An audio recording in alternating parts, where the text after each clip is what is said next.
I'm back.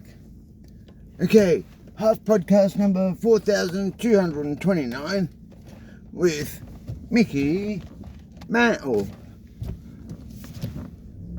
So today, for some very strange reason, odd things are happening to my phone again, very weirdly. But anyway, so I was tuned into a Joe Rogan podcast, which reminded me of this. I tuned into a Joe Rogan podcast, that big, burly, alpha male, toxic, masculine guy that he is. And he was talking to one of his guests about AI and the dangers of it, pitfalls, like properly, not just chat GPT, to like genuine AGI getting, and 50, 70, 100 years into the future, and could we let the genie out of the bottle, that type of thing.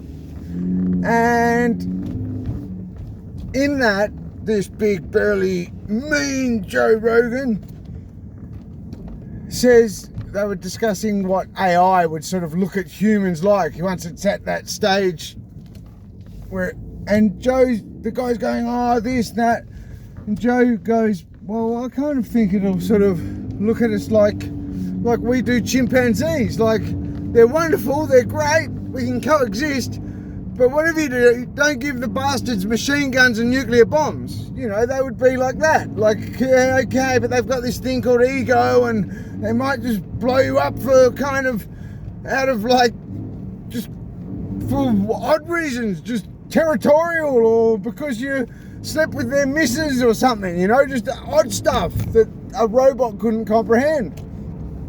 My point being that now mix that kind of nice, that lives inside Joe, right? That big, toxic, terrible male that the woke mind virus has fooled the world into believing is the root of all evil. Then add into your little wisdom bank this character, and this character exists in places like the Victorian state government, in our bureaucracy, on great numbers. I'll tell you a story. I'll share one of many of the examples of stories I've got. So I'm at a regional medium security prison, and there was a 21, maybe 23-ish young man from a regional as well, but a long region, the other side regional, which makes his young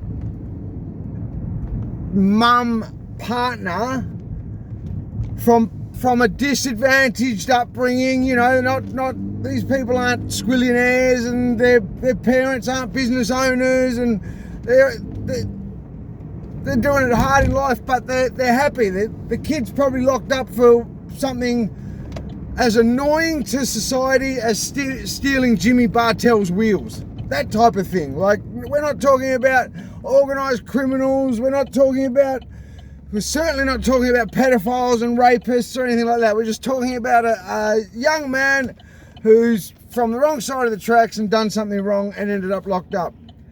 Well, about the time that this type of thing started raising its disgusting, hypocritical head, they introduced, God only knows what for, they introduced all these new rules into prisons, including women got to come they can't come and visit their partners with revealing clothes. So no tank tops, no mini skirts, whatnot.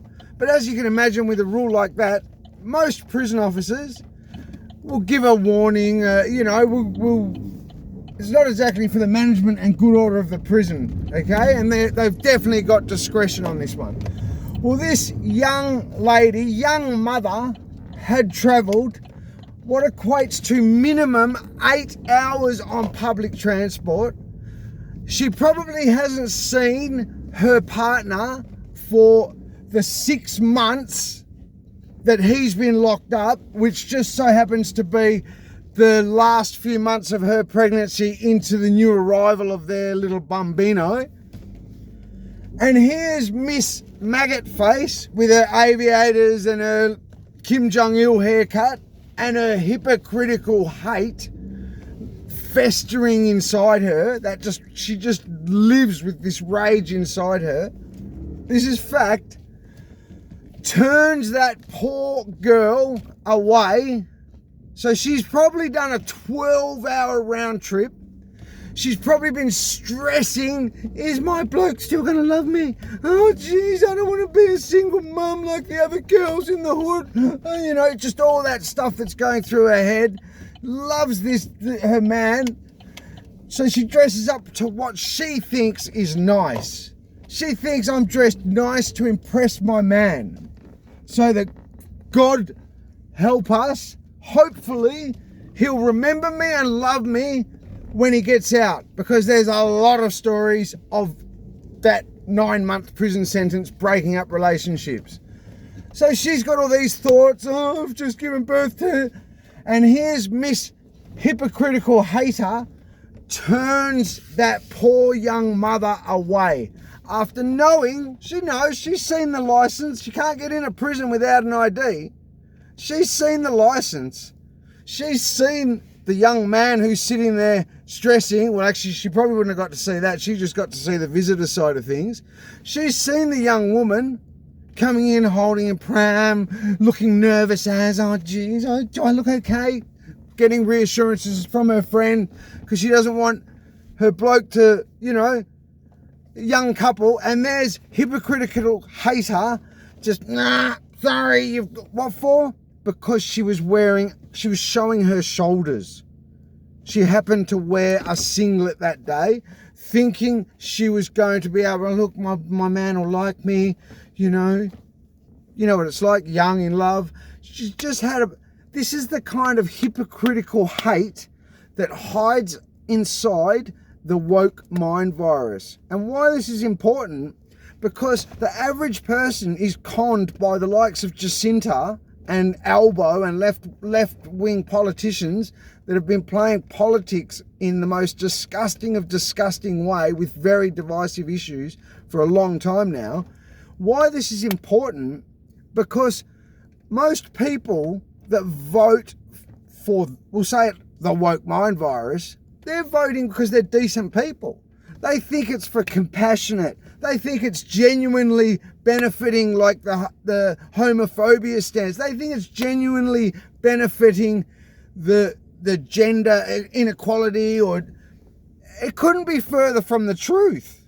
It is just hypocritical hate in a lot of these people, and they just use it. It's just the modern world's equivalent of the moral high ground is a safe place to be. So what we've morphed into is people just jump up on their moral high horse. I mean, the moral high ground has always been a safe place to be. Go up there and tee off all you want. You'll be right. As long as your bot's clean, sling as much poo as you like, basically, because your bot's clean, right? Well, that's all the woke mind virus is. But please don't be fooled into thinking that when you vote for some woke preaching politician like Jacinta, that you're actually genuinely voting for compassion, love, harmony, equality. It could not be further from the truth. I'll remind you, as I said yesterday, inclusion, tolerance, acceptance, that is only relevant, that only comes into play when someone is of differing opinions to you. If they're of the same, you can't just pass speech laws, and go, right, that person agrees with me now. We're an inclusive community. Come on. Speak soon.